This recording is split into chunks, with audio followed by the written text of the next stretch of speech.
नमस्कार दोस्तों, welcome to prep IAS. मेरा नाम है सुमंत और इस वीडियो में हम पढ़ेंगे इंडियन ज्योग्राफी का एक बहुत ही बेहतरीन टॉपिक। हमारे यहाँ सीज़न, क्लाइमेट, वेदर, इन सब के बारे में हम लोग पढ़ाई करेंगे। भारत का क्लाइमेट किस तरह का है, हमारे यहाँ के सीज़न, सर्दी, गर्मी, बरसात, मानसून के बारे में पूरी तरह से हम लोग पढ़ेंगे। मानसून के पीछे कारण क्या क्या हैं, इसके बेसिक फीचर्स क्या क्या हैं, पूरा मैकेनिज्म हम लोग समझेंगे कि जो जेट स्ट्रीम है वो इसे किस तरह से इन्फ्लुएंस करता है। इंडियन जो आपका इंडस डायपोल है वो किस तरह से इम्पैक्ट करता है, अल नीनो किस तरह से इम्पैक्ट करता है, सारी बातें। जो पूरा क्लास होगा उसको ध्यान से देखिएगा, नोट्स बनाते जाइएगा। जो पीडीएफ है वो आपको टेलीग्राम पर मिल जाएगा। इस वीडियो के नीचे डिस्क्रिप्शन में आपको एक गूगल ड्राइव का लिंक दिया गया है, वहाँ पर भी आपको सारे पीडीएफ एक साथ मिल जाएंगे। ज्योग्राफी के साथ साथ इन्वायरमेंट, आर्ट एंड कल्चर, आपका हिस्ट्री, सारे जो विषय हैं उसको आपको क्लासेस दी जा रही हैं फ्री ऑफ कॉस्ट इस चैनल पे। इसको एंजॉय कर सकते हैं आप, सबका नोट्स बनाते जाएंगे और मॉक टेस्ट ध्यान से सॉल्व कीजिएगा। समय अब कम बचा है प्रीलिम्स में, अक्टूबर में आपका एग्ज़ाम है, तो मॉक टेस्ट सबसे ज़्यादा ज़रूरी हैं। हम लोगों ने अभी तक के जो फिजियोग्राफी है उसको हमने कवर कर लिया है, मतलब हिमालय वगैरह के बारे में हमने सबने देख लिया है। प्लेन, हमारा जो पठार वगैरह हैं, पेनिनसुलर इंडिया, उनके बारे में देख लिया है। वेदर एंड क्लाइमेट, ये दो टर्म हैं, काफ़ी सारे लोग इसमें कंफ्यूज होते रहते हैं। जो क्लाइमेट होता है वो हम लॉन्ग टर्म में देखते हैं, वेदर हमारा शॉर्ट टर्म के लिए देखा जाता है। वेदर का मतलब ये होता है कि किसी स्थान का, किसी प्लेस का तापमान, ह्यूमिडिटी शॉर्ट टर्म में किस तरह से बदल रहा है। जैसे कि आज का जो वेदर है वो काफ़ी गर्म है, काफ़ी हॉट है, कल ठीक था, परसों बारिश हो रही थी। मगर जो क्लाइमेट होता है ये टेम्परेचर का जो एवरेज है, टेम्परेचर का जो चेंज है, ह्यूमिडिटी लेवल है, वो हम लॉन्ग टर्म में निकालते हैं। लॉन्ग टर्म का मतलब होता है 25 साल, 30 साल, 40 साल, इतने में, ठीक है। और जो वेदर होता है ये घंटे घंटे, दिनों दिन बदलता रहता है। जैसे कि 2 घंटे पहले हमारे यहाँ बादल लगा हुआ था, अब ये बादल हट गया, धूप आ गई बहुत तेज़। अगर हम टेम्परेचर और ह्यूमिडिटी के चेंज को शॉर्ट टर्म में देखेंगे तो वो वेदर के अंतर्गत आएगा, अगर इसको हम लॉन्ग टर्म में देखेंगे तो ये क्लाइमेट के अंतर्गत आएगा। भारत का जो क्लाइमेट है वो मानसून टाइप क्लाइमेट कहा जाता है, क्योंकि जो मानसून विंड है उसका सबसे ज़्यादा प्रभाव हमारे क्लाइमेट पर है। विंटर सीज़न भारत में दिसंबर से फरवरी तक होता है, समर सीज़न मार्च से मई तक होता है, और अभी जैसे ही जून इंटर किया हम लोग साउथ वेस्ट मानसून वाले सीज़न में आ गए।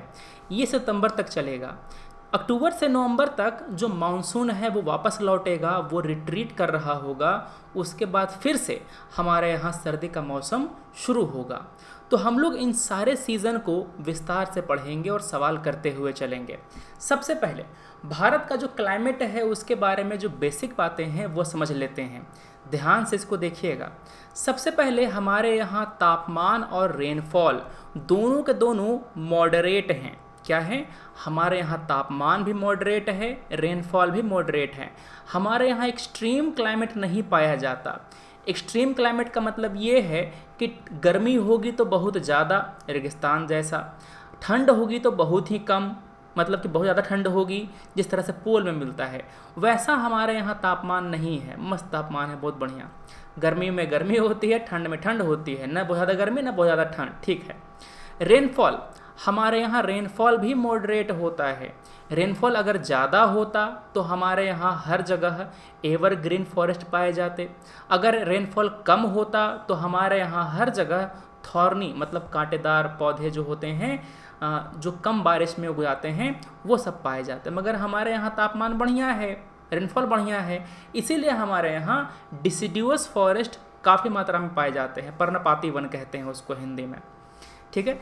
हिमालय के प्रेजेंस के कारण हमारा जो नॉर्थ इंडिया है वो कड़ाके की ठंड नहीं सह पाता, क्योंकि पोल से आ रही, सेंट्रल से जो आ रही हवाएं होती हैं उसको रोक लेता है हिमालय, और मानसून के विंड को भी रोक लेता है, इसको हमारे यहाँ ही रहने देता है।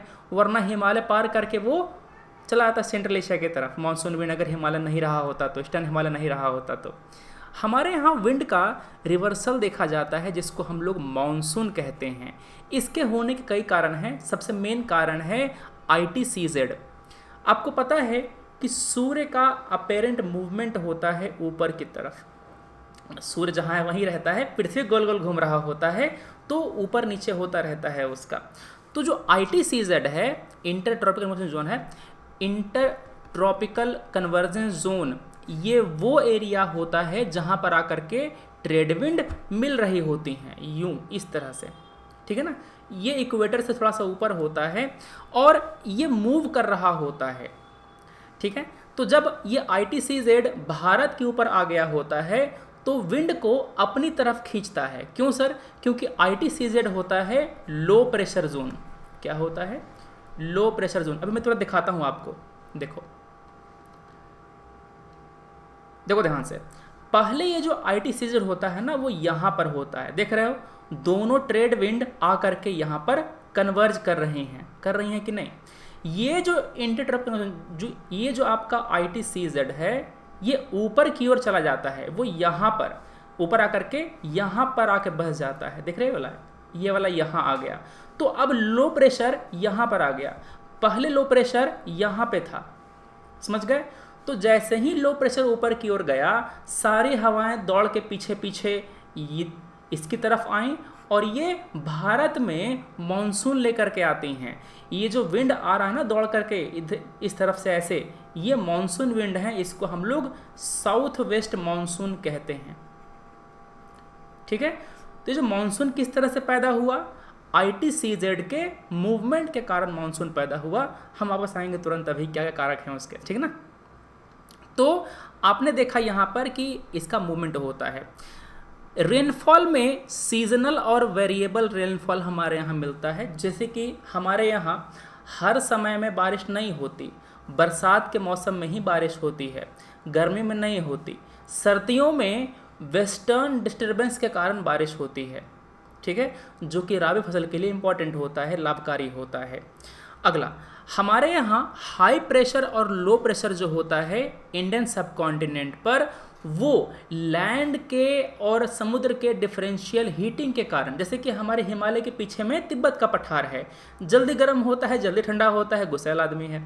तो होता क्या है कि जब वो गर्म होता है तो ITCZ को अपनी ओर खींचता है, ऊपर की ओर खींचता है। देखा ना, अभी ITCZ इंडियन ओशन के ऊपर था, वो चढ़ करके उस तरफ चला गया, हिमालय की तरफ चला गया था ITCZ, और उसने अपनी हवाओं को अपनी तरफ खींचा।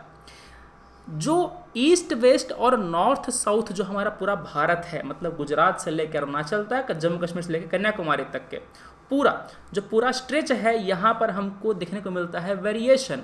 अंडमान निकोबार में एवरग्रीन फॉरेस्ट है, तो राजस्थान में वहाँ पर थॉर्नी फॉरेस्ट है, इधर वेस्टर्न घाट में एवरग्रीन फॉरेस्ट है, तो अरुणाचल में एवरग्रीन फॉरेस्ट है।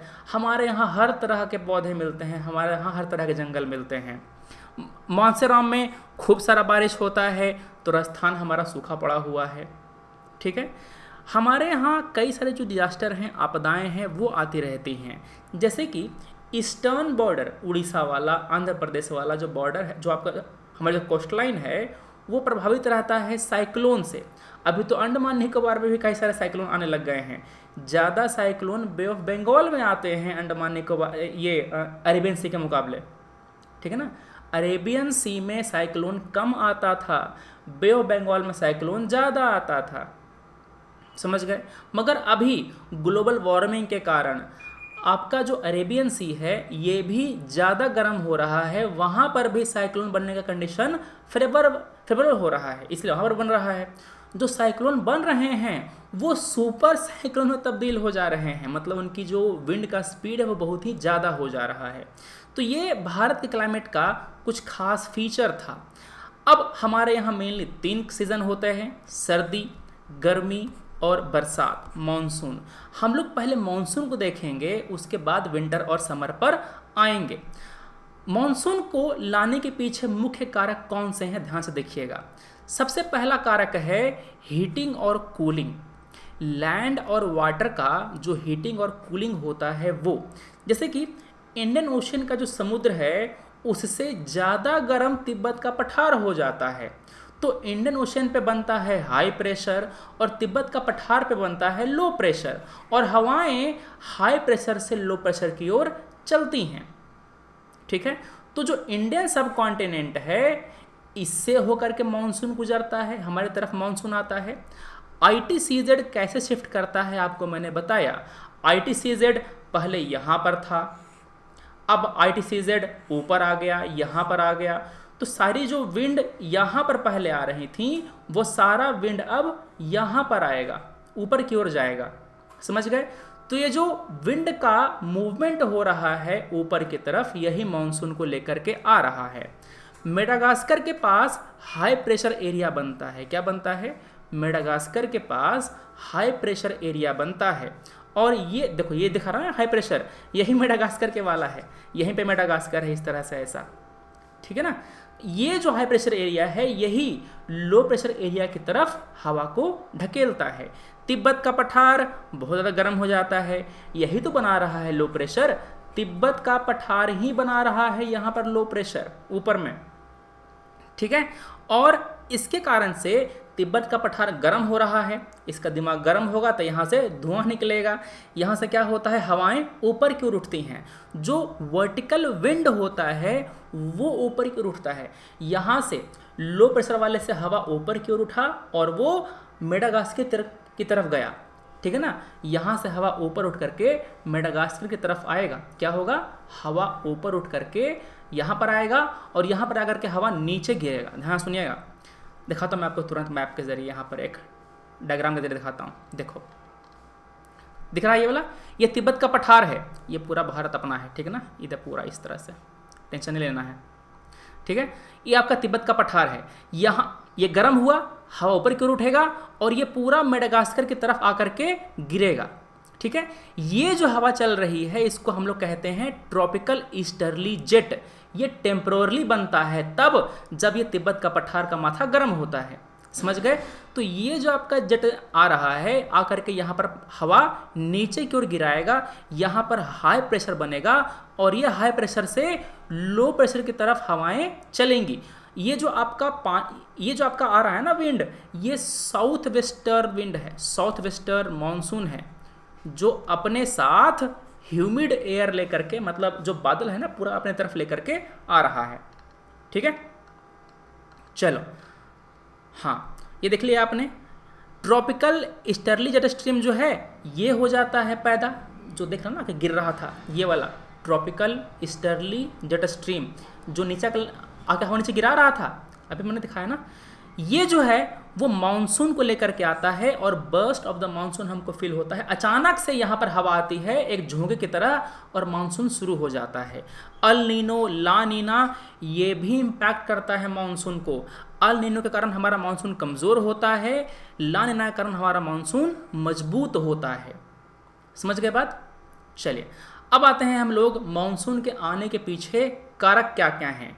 Northward shift of ITCZ, Somali jet stream, absence of mid summer and Indian Ocean dipole. इनको हम लोग बारी बारी से डायग्राम के जरिए हम लोग विस्तार से पढ़ेंगे, ठीक है ना। देखो ध्यान से, अब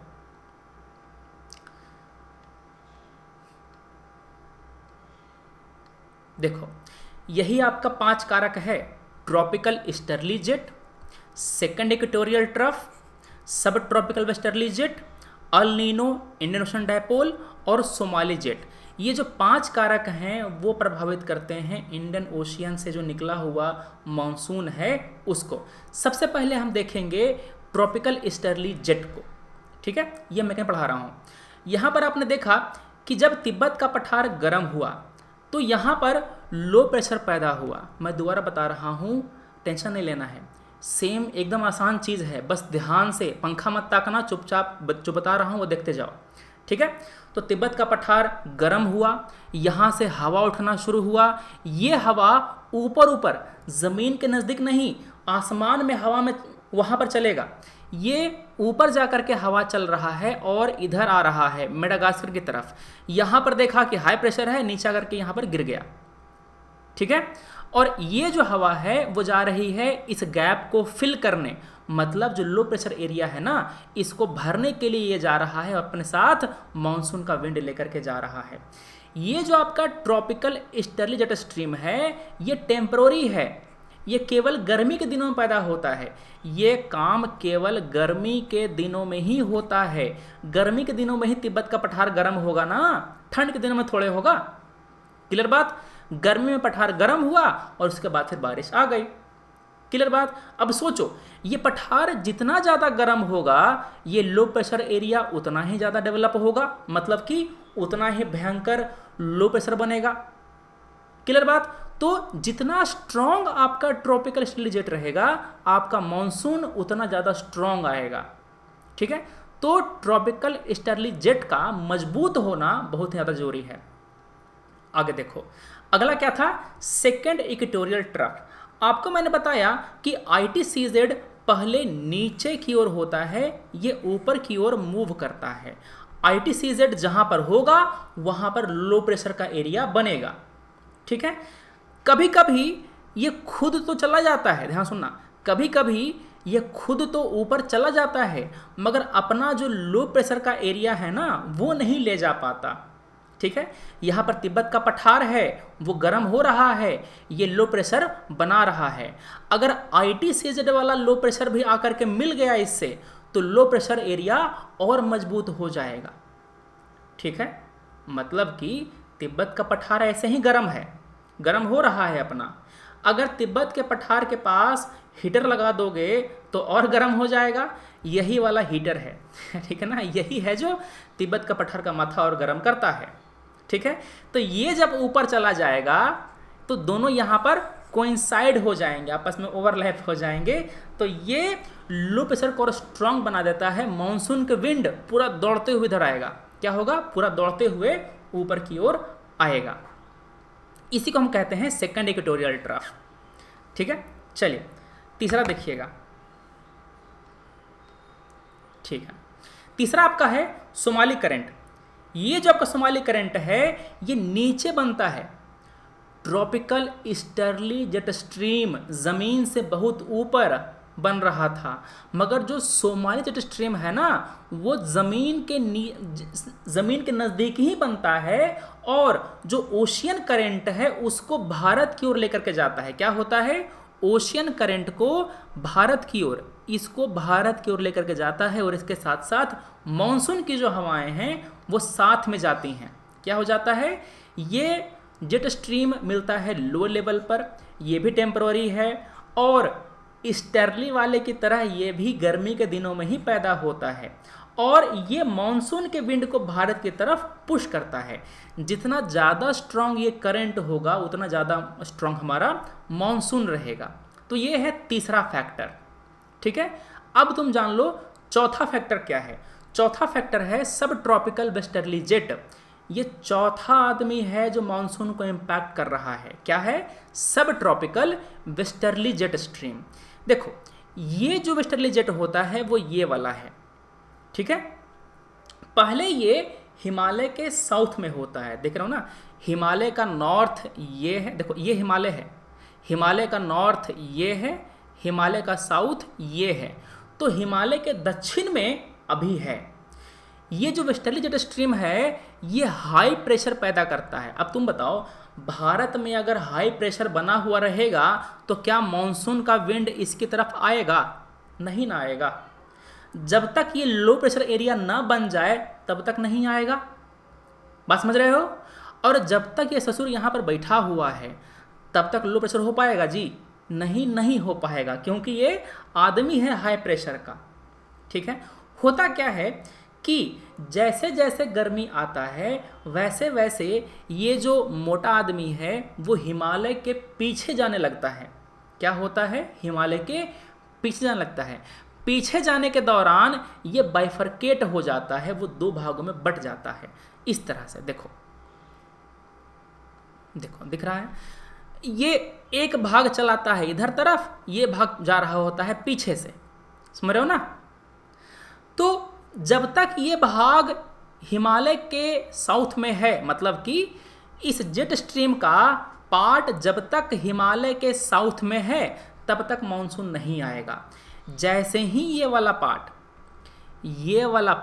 अरे कलर बदलो, ये वाला पार्ट जैसे ही पूरी तरह से हिमालय के उत्तर में जाएगा वैसे ही भारत में लो प्रेशर पैदा हो जाएगा। क्या हो जाएगा? भारत में लो प्रेशर पैदा हो जाएगा और तुरंत मॉनसून यहाँ पर आ जाएगा। देखो अभी क्या है, जेट स्ट्रीम हिमालय के नॉर्थ में चला गया है और यहाँ पर लो प्रेशर पैदा हो गया है भारत में, और तुरंत यहाँ से हवाएं उधर भारत की तरफ बढ़ेंगी। सर इसे मोड़ काहे दे रहे हैं? ये मोड़ रहा है किसके कारण? ये जो है ना, ये मोड़ रहा है कोरियोलिस फोर्स के कारण। किसके कारण? कोरियोलिस फोर्स के कारण मुड़ रहा है ये हवाएं। क्लियर बात? ठीक है। और जैसे ही ये वाला जेट स्ट्रीम हिमालय के उत्तर में जाएगा, वैसे ही मॉनसून का बर्स्ट हमको फील होगा यहाँ पर केरला में। धुआंधार बारिश होती है वहाँ पे। ठीक है, चलिए समझ गए बातें ये क्या हो गई। आगे आ जाओ। अब आते हैं हम लोग इंडियन ओशियन डायपोल पे। आपको जब मैंने पढ़ाया था अल नीनो, तो आपको मैंने बताया था कि पेरू के पास दिमाग गर्म होता है उसका, है ना। तो पेरू के पास का जो समुद्र है वो थोड़ा सा गर्म हो जाता है, इस कारण से अल नीनो आता है। अब देखो, मस्करिन हाई के पास हाई प्रेशर है, वेस्टर्न पैसिफिक के पास लो प्रेशर है। ठीक है, चूंकि लो प्रेशर है, हवा ऊपर की ओर उठ रहा है और हवा ऊपर ऊपर जा करके यहाँ पर गिर रहा है। समझ गया? तो इसको मस्करिन हाई को हवा की डिलीवरी हो गई। क्या हो गई? हवा की डिलीवरी आ गई। ठीक है, ये जो हवा की डिलीवरी मिली है, इस हवा को वो लोग भेज देगा भारत की तरफ। क्या होगा? भारत को ट्रांसफर कर देगा। समझ गए? मैं बता रहा हूं कैसे काम होता है। तुम सोचो, अगर वेस्टर्न पैसिफिक से डिलीवरी ही नहीं आएगा तो हम ट्रांसफर क्या करेंगे भारत की ओर? बात क्लियर है? अगर वेस्टर्न पैसिफिक से हवा का डिलीवरी नहीं आएगा ऊपर ऊपर से, तो हम क्या ट्रांसफर करेंगे? नहीं कर पाएंगे ना। तो इंडियन ओशियन डायपोल वाले केस में यही होता है। यहाँ पर लो प्रेशर के बजाय यहाँ पर हाई प्रेशर बन जाता है। अगर यहाँ पर हाई प्रेशर बन गया तो हवा क्या नीचे अगर के गिरेगा? कम आएगा। अब जब यहीं पर हवा कम आ रहा है, मेडागास्कर को ही हवा कम मिल रहा है, तो ये भारत को कैसे दे पाएगा? नहीं दे पाएगा। तो मानसून कमजोर हो जाता है। क्या हो जाता है? मानसून कमजोर हो जाता है। अगर वेस्टर्न पैसिफिक पूल स्ट्रांग रहे, मतलब कि वहां पर लो प्रेशर ज्यादा स्ट्रांग रहेगा, तो मस्करिन हाई भी स्ट्रांग रहेगा, वो भी हाई प्रेशर स्ट्रांग रहेगा और वो खूब सारा मानसून हमारी तरफ भेज पाएगा। मगर जैसे ही यहाँ पर हाई प्रेशर बना, भारत की तरफ हवा कम हो जाएगा और हम लोग भारत की तरफ हवा कम भेज पाएंगे। समझ गए? हवा कम भेज पाएंगे। क्लियर बात? ठीक है। तो इंडियन ओशन डायपोल भी काफ़ी इम्पैक्ट करता है। अगर वेस्टर्न पैसिफिक पूल वीक रहेगा तो मस्करिन हाई भी वीक रहेगा और कम हवा मानसून हमारी तरफ आ पाएगा। समझ गए? तो ये मेन कारक हो गए कि मानसून हमारे यहाँ कैसे आता है, मानसून पैदा कैसे होता है। अब तुम देखो कि मानसून में फ्लक्चुएशन क्यों होता है। क्या बता रहा हूँ मैं? मानसून में फ्लक्चुएशन क्यों होता है। ITCZ ऊपर की ओर, देखो ITCZ पहले यहाँ पर था, ये ऊपर की ओर जाना है इसको यहाँ पर। अगर ये बीच रास्ते में रुक गया, अगर ये ITCZ बीच रास्ते में रुक गया, ठीक है ना, तो क्या होगा? मानसून पूरी तरह से भारत में आ नहीं पाएगा, क्योंकि जब तक ये ऊपर जाकर के लो प्रेशर नहीं बनाएगा तब तक मानसून के विंड हमारी तरफ खींच नहीं पाएंगी। ठीक है ना। मतलब कि इसको रास्ते से जाना पड़ेगा, भेलपुरी खाना पड़ेगा, तो ये क्या करेगा? ये ऊपर जाएगा। जब तक ऊपर नहीं जाएगा तब तक यहाँ पर मानसून नहीं आएगा। समझ रहे हो बात? तो इसी कारण से हमारे यहाँ फ्लक्चुएशन होता है मानसून का। ठीक है। अगला है ये जो आपका लो प्रेशर सेल है, मतलब कि खुद तो चला गया, अपना गर्म दिमाग नहीं ले गया। ITCZ खुद ऊपर चला गया, मगर अपना जो लो प्रेशर है वो नीचे से नहीं ले गया। जब ये भी ऊपर मूव कर जाएगा, जब तिब्बत का पठार का दिमाग डबल गर्म हो जाएगा, मतलब ओवरलैप हो जाएगा लो प्रेशर, तो मानसून ज़्यादा स्ट्रांग होगा। अगर नहीं होगा ओवरलैप तो यहाँ पर मानसून फ्लक्चुएशन हमको देखने को मिलेगा। मतलब कि अगर सेकेंड इक्वेटोरियल ट्रफ मर्ज नहीं होता ऊपर जाकर के ITCZ से, तो लो प्रेशर हमारा ऊपर का स्ट्रांग नहीं बनेगा, हवा को उतना खींच नहीं पाएगा और मानसून हमारा कमज़ोर होगा। वीडियो में कहीं भी कोई कन्फ्यूजन होगा, आप तुरंत वीडियो पीछे करेंगे, दोबारा समझेंगे, फिर आगे बढ़ेंगे। समझ गए? ये वीडियो की रिकॉर्डिंग का सबसे खास बात यही है कि आप मास्टर से 1000 बार बुलवा सकते हैं। बस वीडियो पीछे कीजिए, दोबारा देखिए, दोबारा सुनिए। समझ के बाद चलिए, अगला कारण क्या है? मैंने क्या बताया, ये जो आपका जेट स्ट्रीम है ये पहले हिमालय के साउथ में होता है, धीरे धीरे अपना नॉर्थ की तरफ जा रहा होता है और जाते समय ये 2 भागों में डिवाइड हो जाता है, बाइफरकेट हो जाता है। जब तक ये भाग आपके साउथ पार्ट में रहेगा, मतलब जब तक ये हिमालय के दक्षिण में रहेगा, तब तक यहाँ पर हाई प्रेशर बना रहेगा। जैसे ही ये वाला पार्ट ऊपर जाएगा, मतलब हिमालय के उत्तर में जाएगा, तो यहाँ से हाई प्रेशर हट करके लो प्रेशर बन जाएगा। मगर ये ससुर जाता ही नहीं है, ये जाता ही नहीं है, ये समस्या है। अगर नहीं जाएगा तो मानसून में हमको फ्लक्चुएशन देखने को मिलेगा। कभी कभी मानसून में ब्रेक आ जाता है, बारिश ही नहीं होती काफ़ी समय तक, 10-15 दिनों तक। तो यही कारण होता है, ऊपर से मुंह उठा के देखने लगता है। ये जो आदमी है ना, हिमालय के ऊपर से मुंह उठा के भारत की तरफ देखने लगता है, और इसी कारण से यहाँ पर हाई प्रेशर बन जाता है और मानसून का जो बारिश है वो रुक जाता है, फ्लक्चुएट हो जाता है। समझ गए? चौथा कारण क्या है? चौथा कारण है कि अगर तिब्बत के पठार का दिमाग पूरा गर्म नहीं होगा तो ऊपर हवा नहीं चलेगा, यहाँ पर आकर के गिरेगा नहीं हवा पूरी तरह से, और इसी कारण से यहाँ पर नीचे से हवा मानसून का नहीं जा पाएगा। मतलब कि तिब्बत का पठार का दिमाग बहुत ज़्यादा गर्म होना जरूरी है। अगला है मस्करिन हाई। अगर मस्करिन हाई का हाई प्रेशर कमज़ोर हो गया तो भारत की तरफ हवा कम भेज पाएगा। यहाँ पर हाई प्रेशर खूब खुल के बनेगा तब ना हवा प्रेशर भेज पाएगा, यहाँ पर मानसून भेज पाएगा भारत की तरफ। अगर बना ही नहीं ज़्यादा हाई प्रेशर तो नहीं भेज पाएगा। तो यहाँ पर ये भी कारण है मानसून में फ्लक्चुएशन का। ठीक है, अब मान लो कि इंडियन ओशियन डायपोल हमारे यहाँ इंटेंसिफाई हो गया, मतलब कि अल नीनो आ गया, तो मानसून कमज़ोर कर देगा। ये भी एक बड़ा कारण है।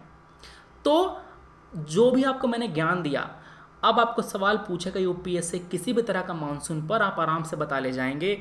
आप अब कोई कन्फ्यूजन नहीं होगा, ठीक है ना। आप हर तरह का आंसर आप निकाल ले जाएंगे, आप एलिमिनेट कर ले जाएंगे। समझ गए? अब भारत में मानसून जब आता है तो ये 2 ब्रांच में बट जाता है। एक होता है अरेबियन ब्रांच, दूसरा होता है बे ऑफ बंगाल ब्रांच, मतलब कि यहाँ से आगे जा कर के भारत में इंटर करता है। समझ गए? मानसून 2 ब्रांच बढ़ जाता है, एक आता है अरेबियन सी के साइड से, दूसरा आता है बे ऑफ बंगाल से होकर के। तो यहाँ पर देखो, मानसून का जो पहला फुहार है वो केरला का मालाबार कोस्ट पर यहाँ पर फील होता है। ये जो आपका ब्रांच है वो आगे जाकर के मैंने बताया आपको अरेबियन ब्रांच में और बे ऑफ बंगाल में बट जाता है। इसको आप देखिए विस्तार से। यहाँ पर ये जो आपका अरेबियन सी का ब्रांच है ये आगे जाकर के फिर से 3 भागों में बढ़ता है। अरेबियन सी का ब्रांच फिर से 3 भाग में बढ़ता है। पहला भाग वेस्टर्न घाट से टकराता है, ये हो गया पहला ब्रांच, वेस्टर्न घाट से टकरा जाता है और रुक जाता है यहीं पे।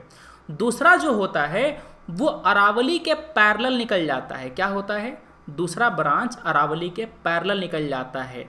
और तीसरा ब्रांच यहाँ पर जो वेस्टर्न घाट का बीच में जो गैप है उससे होकर के पूरा हिमाचल तक जाता है और बे ऑफ बंगाल वाले ब्रांच से गले मिलता है। क्या होता है? यहाँ पर आकर के दोनों भाई भरत मिलाप करते हैं। तो ये 3 ब्रांच हो गया अरेबियन सी का। हम लोग अभी विस्तार से देखेंगे पूरा बढ़िया से, ठीक है ना। और ये आपका बे ऑफ बंगाल वाला ब्रांच अराकान माउंटेन से टकरा करके दोबारा भारत में घुसता है। चूंकि बे ऑफ बंगाल से होकर के आ रहा है तो समुद्र का जो पानी है भाप बन के दोबारा उसको मिल जाएगा मॉइस्चर हवा को, उसकी आर्द्रता और बढ़ जाएगी। समझ के बाद अब देखो, बे ऑफ बंगाल का जो ब्रांच टकरा करके मेघालय में जा रहा है तो मेघालय का जो गारो, खासी और जयंतिया हिल है ये उसको रोक नहीं पाता, मानसून विंड को रोक नहीं पाता। और मानसून विंड इन गारो, खासी, जयंतिया पहाड़ों से होते हुए जाते हैं आगे और पूरा रगड़ते हुए हिल पर लोटते पोटते हवा जा रहा है और इसी लोटने पोटने के चक्कर में वहाँ खूब बारिश हो जाती है। क्या होता है, यहाँ पर खूब सारी बारिश होती है मेघालय में। जो मानसेराम का जो रीजन है वहाँ पर एकदम बारिश हाहाकार मच जाता है, समझ गए। मगर समस्या ये है कि वहाँ पर स्टोरेज का उतना ज़्यादा साधन नहीं है, इसीलिए वहाँ पर वाटर का स्कार्सिटी मौजूद रहता है, समझ गए। ये अराकान ह्यूमस टकरा करके भारत में ये दोबारा बे ऑफ बंगाल का ब्रांच इंटर करता है। उड़ीसा, बिहार, यूपी इन सब से बारिश कराते हुए पूरा आगे दिल्ली तक आता है, ठीक है ना। हम देखते हैं पूरा विस्तार से अभी डायग्राम के साथ। तो अरेबियन ब्रांच जो है ना मानसून का, उसका पहला ब्रांच वेस्टर्न घाट से टकराया और वेस्टर्न घाट के वेस्टर्न पार्ट में यहाँ पर खूब बारिश किया। इतना बारिश किया कि 200 सेंटीमीटर से ज़्यादा का बारिश हो गया और यहाँ पर एवरग्रीन फॉरेस्ट बन गया। क्या बन गया, सदाबहार वन यहाँ पर हमको देखने को मिलता है, ठीक है। साउथ कर्नाटका प्लेटू जो आपका रयाल सीमा का रीजन है ये दोनों सूखे रह जाते हैं, क्योंकि इधर में ही बारिश हो जाती है, सारा वेस्टर्न घाट के पूरा में नहीं जा पाता, ठीक है ना। दूसरा जो इसका अरेबियन ब्रांच का जो दूसरा छोर है वो अरावली के पैरेलल होकर के निकल जाता है। चूंकि अरावली के पैरेलल जा रहा है तो राजस्थान में बहुत कम बारिश होती है। क्या सर, राजस्थान में बहुत कम बारिश होती है। अगर अरावली इस तरह का होता, अगर अरावली इस दिशा में होता तो यहाँ पर खूब बारिश होती और राजस्थान मरुस्थल नहीं होता, समझ गए बात। तो गुजरात में, राजस्थान में कोई बढ़िया बैरियर ही नहीं है मानसून विंड को रोकने के लिए, इसलिए मानसून विंड आगे चली जाती है और पंजाब और हिमाचल प्रदेश में खूब बारिश कराती है। गुजरात राजस्थान में बारिश कम होती है। कठियावाड़, अपलैंड, साउथ अरावली में हमको बारिश देखने को मिलता है।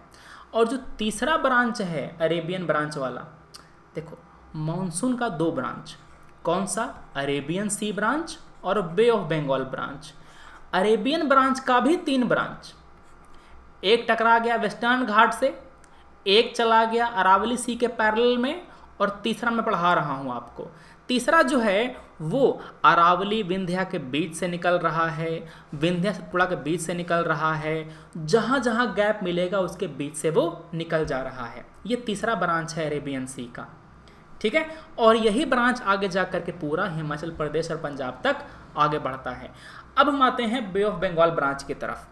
जो हवा इधर से आ रही थी टकरा करके वो भारत में घुसती है, और आपको पता है कि ईस्टर्न घाट इज डिसकंटिन्यूअस। जो ईस्ट फ्लोइंग रिवर है, जो पूरब की तरफ बहने वाली नदियां हैं, कृष्णा, कावेरी, गोदावरी, दामोदर, ये सब काट देता है ईस्टर्न घाट को, डेल्टा बनाता है काट करके। ईस्टर्न घाट जो है ना वो डिसकंटिन्यूअस है, और यही जो डिसकंटिन्यूटी है उससे बीच से होकर के बे ऑफ बंगाल ब्रांच का मानसून भारत में घुसता है, समझ गए बात। और यहाँ पर अंदर घुस करके पूरा बारिश कराता है। जैसे कि छोटा नागपुर का पठार, यहाँ पर बारिश होती है, बिहार, यूपी पूरा ऊपर तक बारिश देखने को मिलता है। मैंने बताया था ना आपको कि ये पूरा विंध्या रेंज, सतपुड़ा रेंज सब तक पूरा बारिश होती है ऊपर तक के इससे, ठीक है। अब देखो यहाँ पर मैंने बताया आपको कि मेघालय का पठार जो आपको तीनों हिल था, गारो, खासी, जयंतिया, मानसून को रोक नहीं पाता, उससे होकर के जाता है। इसको हम लोग कहते हैं फनलिंग इफेक्ट। जो लोट पोट के जा रहा था ना हवा एकदम वैसे, उसको हम कहते हैं फनलिंग इफेक्ट। इसी कारण से वहाँ पर काफ़ी ज़्यादा रेनफॉल होती है। मानसून का जो रेनफॉल होता है वो पूर्व से पश्चिम की ओर जाने पर कमते जाता है। मतलब यहाँ पर रेनफॉल ज़्यादा होगा, यहाँ पर रेनफॉल उससे कम होगा, समझ गए। मतलब कि बिहार में बारिश ज़्यादा होगी, आगे में बारिश आपको कम हो जाएगी, क्योंकि जो क्लाउड बेयरिंग विंड है वो कम हो जाता है ना, ठीक है। अब देखिएगा भारत का जो एवरेज रेनफॉल है वो है 120 से 180 सेंटीमीटर। इसी कारण से यहाँ पर मॉइस्ट डिसिड्यूअस क्या मिलता है सर, मॉइस्ट डिसिड्यूअस फॉरेस्ट ज़्यादा मिलता है हमारे यहाँ, करीब 37% के आसपास ये है, ठीक है। और ड्राई वाला 28% के आसपास, मतलब 37 और 28% दोनों आपका डिसिड्यूअस फॉरेस्ट ही है, समझ गए बात। अब देखो किस तरह से हमारे यहाँ जो बारिश होती है वो बदलता है। सबसे ज़्यादा रेनफॉल कहाँ मिलता है, वेस्टर्न घाट का वेस्टर्न पार्ट और नॉर्थ ईस्ट का एरिया। उसके बाद मिलता है आपको पूरे भारत में, उसके बाद गुजरात, राजस्थान, जम्मू कश्मीर, फिर मिलता है साउथ कर्नाटका, रायलसीमा, उसके बाद थार और कच्छ का जो डिजर्ट है वहाँ पर। तो इस तरह से हमारे यहाँ बारिश में परिवर्तन आता है। ये हमारा रेनफॉल का पैटर्न है। अब जो आया है जो जाएगा, जो आया है वो जाएगा। पहले ITCZ यहाँ पे था ना। अब ये ITCZ नीचे की ओर जा रहा है और जैसे जैसे ये जाएगा वैसे वैसे ये वाला जो विंड है ना वो आगे की ओर बढ़ते जाएगा। क्या होगा? ये वाला विंड आगे की ओर बढ़ते जाएगा और यही रिट्रीटिंग मानसून है। क्या है? यही वाला रिट्रीटिंग मानसून है। चूंकि ये जमीन से चल रहा है, ध्यान सुनिएगा, साउथ वेस्ट मानसून समुद्र से जमीन की ओर चलता है, समुद्र से पानी भाप इकट्ठा करके भारत की ओर लाता है, बारिश करता है। अब ये जो रिट्रीटिंग मानसून का हवा है वो जमीन से चल रहा है भारत की तरफ। जमीन से चल रहा है तो इसके पास आर्द्रता तो होगी नहीं, ह्यूमिडिटी तो होगी नहीं, तो बारिश कहाँ से कराएगा? रेनफॉल कम होता है। मगर जैसे ही ये वाला हवा यहाँ से गुजरता है, तमिलनाडु के कोस्ट तक पहुँचता है ना, तो बे ऑफ बंगाल से रास्ते में, जैसे कि आप मान लो कि किसी परिवार के यहाँ जाते हैं तो रास्ते में दुकान पड़ता है तो चॉकलेट ले लेते हैं बच्चों के लिए, समझ गए बात? उसी तरह से बेचारा रिट्रीटिंग मानसून आ रहा था, उसको खराब लगा कि तमिलनाडु में जाएंगे खाली हाथ जाएंगे, अच्छा नहीं लगता, तो बे ऑफ बंगाल से उसने कुछ हवा जो मॉइस्चर है, वेपर है, वो ले लिया और यहाँ पर उसने आकर के बारिश करा दी। क्या कर दिया? बारिश करा दी। तो तमिलनाडु का जो रीजन है वहाँ पर रिट्रीटिंग मानसून के जरिए बारिश देखने को मिलती है। समझ के बात? ठीक है। तो जो विथड्रॉल होता है, मानसून का जो लौटना होता है, वो पहले ईस्टर्न ब्रांच का होता है, उसके बाद वेस्टर्न ब्रांच का। मतलब कि ईस्टर्न ब्रांच पहले लौटता है, उसके बाद वेस्टर्न ब्रांच लौटता है। समझ गए बात? ठीक है। और ये जो आपका देखो होता क्या है ना कि अभी गर्मी का सीज़न है, अभी ट्रॉपिकल साइक्लोन हमको ऐसा देखने को मिलता है। होता क्या है कि जो साउथ वेस्ट मानसून ब्रांच है ये जब लौट रहा होता है तो easterly jet stream tropical cyclone को भारत की तरफ लेकर के आता है। उड़ीसा के कोस्ट पर ये भयंकर तबाही मचाते हैं। और गर्मी का दिनों का आखिरी समय है, मतलब गर्मी अब खत्म होने वाला है, तो इसी कारण से सी सरफेस टेम्परेचर बहुत गर्म होता है, बहुत ज़्यादा होता है समुद्र का सरफेस, और 27 डिग्री तापमान पार कर रहा होता है पानी का। और उस समय साइक्लोन खूब सारा बनता है बे ऑफ बंगाल में। समझ गए बात? ठीक है। ये कुछ खास बातें हैं मानसून के रेनफॉल का, इसको स्क्रीनशॉट ले लेना, पढ़ लेना, सब मैंने आपको पढ़ा दिया है। बस खास बात ये है कि मानसून से हमको पूरे भारत में जो रेनफॉल होती है ना उसका 3/4 मिलता है। मतलब कि 100 लीटर पानी में से 75 लीटर पानी हमको मानसून से मिलता है। समझ गए? और जो डिस्ट्रीब्यूशन है रेनफॉल का वो दोनों जगह पर अनइवन है, स्पेशियली भी और टेम्पररी भी। टेम्पररी का मतलब होता है कि कभी बारिश ज़्यादा होगी, कभी बारिश कम होगी, और स्पेशल का मतलब क्या होता है कि किसी जगह बारिश ज़्यादा होगी, किसी जगह बारिश कम होगी। मतलब कहीं बारिश ज़्यादा, कहीं बारिश कम, ठीक है ना। कहीं बारिश होती है 12 सेंटीमीटर की, कहीं बारिश होती है 250 से ज़्यादा सेंटीमीटर की, जैसे कि मासेराम वगैरह का जो एरिया है मेघालय वाला वो, ठीक है। तो ये आपने पढ़ लिया मानसून के बारे में। ये देखा आपने तमिलनाडु का जो कोस्ट है वो यहाँ पर बारिश हो रहा है बे ऑफ बंगाल से, मतलब रास्ते से दुकान से टॉफ़ी लेकर के यहाँ पर तमिलनाडु को दे रहा है। समझ गए बात? तो ये है आपका मानसून। हाँ, सर्दी का दिन देखो, अभी मैंने पढ़ लिया मानसून। अब जब सर्दी आती है तो यहाँ पर से मेडिटेरेनियन सी से एक जेट स्ट्रीम हमारे तरफ आ रहा होता है, उसको कहते हैं सब ट्रॉपिकल वेस्टर्ली जेट स्ट्रीम। ये जो जेट स्ट्रीम होती है ना उधर से ह्यूमिडिटी हमारे तरफ ला रहा होता है और सर्दी के दिनों में हमारे यहाँ बारिश कराता है। ये बारिश राबी के फसल के लिए बहुत ही इंपॉर्टेंट होती है। राबी मतलब गेहूँ वगैरह के लिए मटर होता है हमारे उस तरफ, ठीक है। अब आ जाओ गर्मी। दोबारा गर्मी होगा तो क्या होगा? तिब्बत का पठार गर्म होगा। ये जो आपका सन का अपीयरेंट मूवमेंट नॉर्थ की तरफ होगा, तापमान बढ़ेगा, तिब्बत का पठार गर्म होगा, वहाँ पर बनेगा लो प्रेशर और धीरे धीरे वो अपने मानसून को इनवाइट करेगा। ठीक है ना। इस समय हमको वेस्ट बंगाल में काल बैसाखी, कर्नाटका में मैंगो शावर और केरला में ब्लॉसम शावर जैसा जो लोकल विंड है वो देखने को मिलता है। ठीक है ना, प्री मानसून थंडरस्टॉर्म कहते हैं इनको। समझ के बात। तो ये हो गई बातें। ठीक है, लोकल विंड आपको मैंने पढ़ा दिया था सारा अपना फिजिकल ज्योग्राफी वाले में, जहाँ पर चिनूक, सेंटा आना, खमसिन के बारे में पढ़ाया था आपको। बस 2-3 चीज़ें अलग हैं, जैसे कि काल बैसाखी, लू, मैंगो शावर और कॉफ़ी शावर। काल बैसाखी चलता है वेस्ट बंगाल में, आसाम में, बांग्लादेश में। यहाँ पर विंड स्पीड अचानक से बढ़ जाता है, प्रॉपर्टी का नुकसान होता है और जो आपका लाइफ है उसका नुकसान होता है। लाइटनिंग, थंडरस्टॉर्म, हेल इस दिन में मिलता है वहाँ पर। ठीक है, मगर ये आसाम के चाय बागानों के लिए बहुत ही ज़्यादा बेनिफिशियल है। वेस्ट बंगाल में जो जूट का खेती होता है, धान की खेती होती है, काफ़ी फ़ायदा मिलता है उसको। लू गर्म हवा होती है, सूखी हवा होती है, जो Bihar, western UP, Punjab UP में चलता है, हरियाणा इलाके में चलता है। इसी कारण से हमारे यहाँ हीट वेव आता है और काफ़ी सारे लोगों की मौत होती है। मैंगो शावर ये चलता है केरला में, जो कर्नाटक रीजन है ना वहाँ पे चलता है। कॉफ़ी शावर है ये चलता है कर्नाटका में और ये काफ़ी बेनिफिशियल है कॉफ़ी कल्टीवेशन के लिए। ठीक है, तो ये हमने पढ़ा भारत के सीज़न के बारे में। मॉनसून, सर्दी, गर्मी सब चीज़ें पढ़ी हमने। इससे फालतू सवाल आपको नहीं पूछेगा, आपको बस अब मॉक टेस्ट सॉल्व करना है। कोई भी कोचिंग मिले उसका ज्योग्राफी का टेस्ट उठाओ, उसको सॉल्व करो। ठीक है, और प्रैक्टिस करो उसको। जितना प्रैक्टिस करोगे उतना फ़ायदा होगा। चीज़ें सीखते जाओ, अपना एक्यूरेसी धीरे धीरे बढ़ाते जाओ। ठीक है, अगला जो हमारा क्लास आएगा वो वेजिटेशन पर आएगा, फिर सॉइल पर आएगा। सब पढ़ेंगे हम लोग विस्तार से। ठीक है, अच्छा लगे तो लाइक, खराब लगे तो डिसलाइक। हम मिलते हैं अपने अगले वीडियो में। Thanks for watching, take care, जय हिंद।